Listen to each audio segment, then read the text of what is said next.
सूजी के गोलगप्पे बनाने के लिए हमने ये 75 ग्राम सूजी ली है और ये सूजी बहुत बारीक नहीं होनी चाहिए, क्योंकि सूजी अगर थोड़ी मोटी होगी तो गोलगप्पे बहुत क्रिस्पी और बहुत फूले फूले बनेंगे। अब हम सूजी में तेल मिलाएंगे और ये तेल हमें गरम करके यूज़ करना है। तेल की जो मात्रा है वो हम 15 ml लेंगे। सूजी के गोलगप्पे बनाने के लिए सूजी में हमें 1:5 का रेशियो रखना होता है। मतलब अगर हम 1 भाग ऑयल का ले रहे हैं तो हमें 5 भाग सूजी के लेने होते हैं। तो यहाँ हमने 75 ग्राम सूजी ली है, इसमें हम 15 ml ऑयल मिलाएंगे।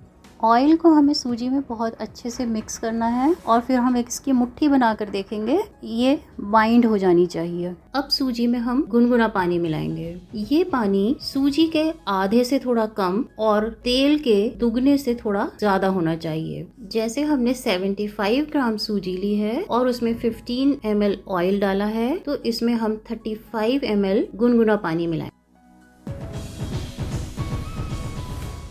सूजी को हमें बहुत अच्छे से चिकना करना है। इसमें हमें 5 से 6 मिनट का टाइम लगेगा और इस सूजी को बिल्कुल मैदा जैसा चिकना करना है।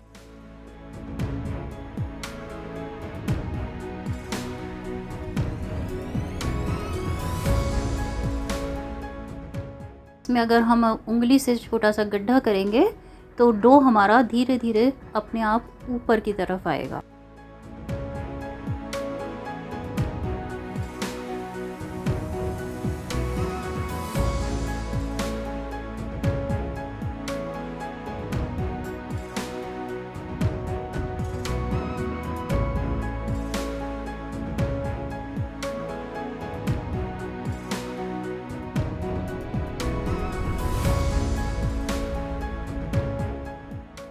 ये गोलगप्पे हमें पहले से बेल कर नहीं रखने हैं। हमें पहले ऑयल गरम करना है। ऑयल हमारा मीडियम हॉट होना चाहिए और उस मीडियम हॉट ऑयल में हम एक एक करके गोलगप्पे को बेलते जाएंगे और उसमें डालते जाएंगे।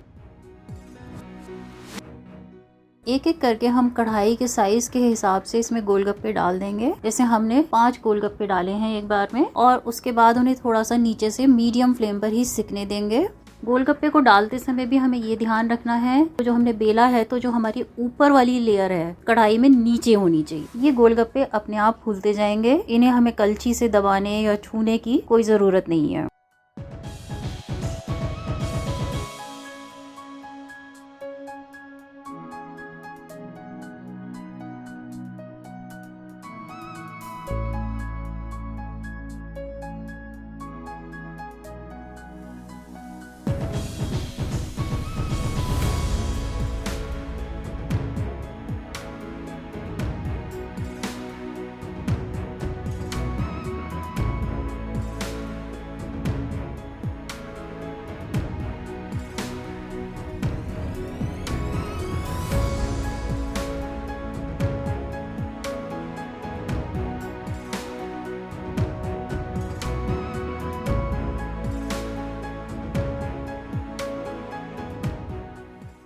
जब गोलगप्पे नीचे से थोड़े सिक जाएंगे तो हम उन्हें पलट देंगे और गैस को हल्का कर देंगे। अब हमें गोलगप्पों को नीचे से सेकना है और उन्हें क्रिस्पी बनाना है। सूजी के गोलगप्पे ऊपर से थोड़े लाइट कलर के होते हैं और नीचे से डार्क होते हैं।